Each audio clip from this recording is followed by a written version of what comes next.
Affaire judiciaire de Sherry Singh, de la controverse du sniffing à la libération, une saga politico-judiciaire.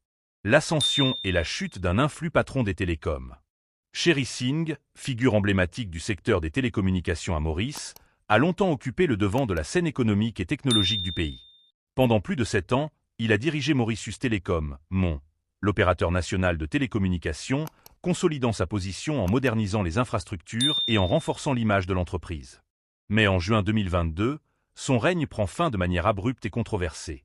Le 30 juin 2022, Sherry Singh annonce soudainement sa démission de son poste de CEO de Mauritius Telecom.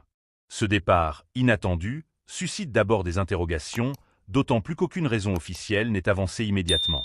Mais quelques jours plus tard, Singh brise le silence. Il explique qu'il ne pouvait plus continuer à la tête de l'entreprise sans compromettre ses valeurs. Cette déclaration énigmatique prend tout son sens lorsqu'il révèle une accusation explosive contre le Premier ministre Pravin Junio.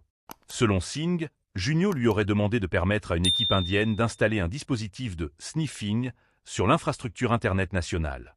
Le terme « sniffing », dans le domaine des télécommunications et de la cybersécurité, désigne une technique permettant d'intercepter et d'analyser les données circulant sur un réseau.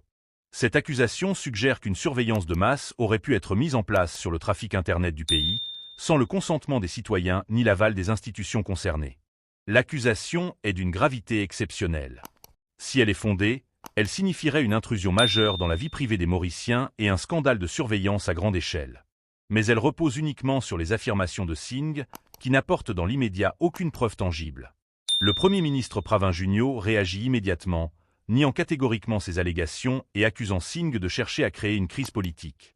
Un scandale national, la controverse du sniffing. Dès la révélation de Singh, l'affaire prend une ampleur considérable. L'opposition politique s'empare du sujet, demandant des explications au gouvernement et exigeant une enquête indépendante sur la possible implantation d'un système de surveillance.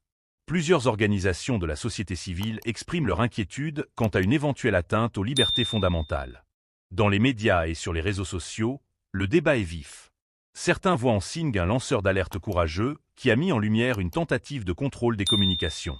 D'autres, en revanche, estiment qu'il aurait dû fournir des preuves avant de lancer de telles accusations, soulignant que l'absence de documents ou de témoignages directs affaiblit son récit.